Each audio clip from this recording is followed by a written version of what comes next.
राम बाबू स्टूडियो पे बजता लाल बटनवा दबा के।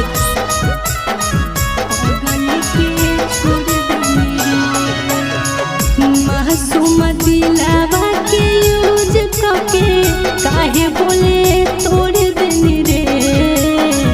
मासूम दिलावा के यूज करके काहे बोले तोड़ देनी रे।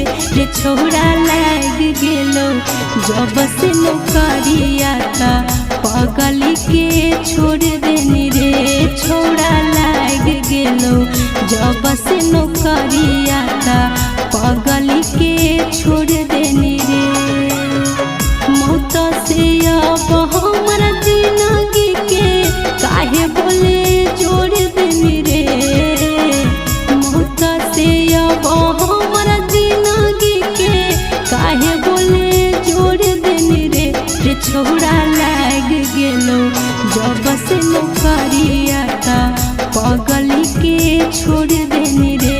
छोड़ा लाग गेलो जब से नौकरिया था पगली के छोड़ देनी रे।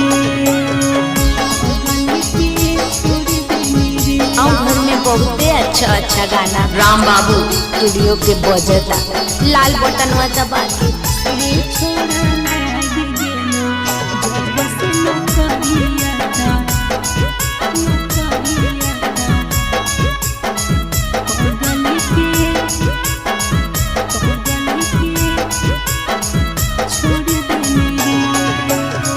प्यार करे हलियो साचा मान हलियो दिल से तू ही तक खेल गेली रे हमर फील से।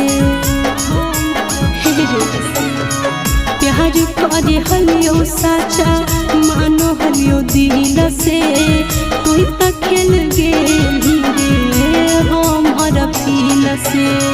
जिंदगी में हमारा आई के काहे मुहा मोड़ लेली रे। जिंदगी में हमारा आई के काहे मुहा मोड़ लेली रे।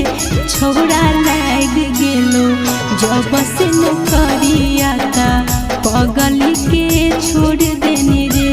छोड़ा लाग गेलो जब से नौकरिया था पगली के छोड़ देनी रे। गांव घर में बहुते अच्छा अच्छा गाना राम बाबू स्टूडियो पे बजता लाल बटनवा दबा के। छोड़ा लाग गेलो जब से नौकरिया था पगली के छोड़ देनी रे। साथ जिए मोरे के खाली कसम रे। अब काहे भेली राजू इतना बेर हमरे। साथ जिए मोरे के खाली कसम रे। अब काहे भेली राजू इतना बेर हमरे। सुहिता के जियते जिंदगिया में गर्दन मोड़ देली रे। सुहिता के जियते जिंदगिया में गर्दन मोड़ देली रे। छोड़ा लाग गेलो जब से नौकरिया था पगली के छोड़ देनी रे। छोड़ा लाग गेलो जब से नौकरिया था पगली के छोड़ देनी रे।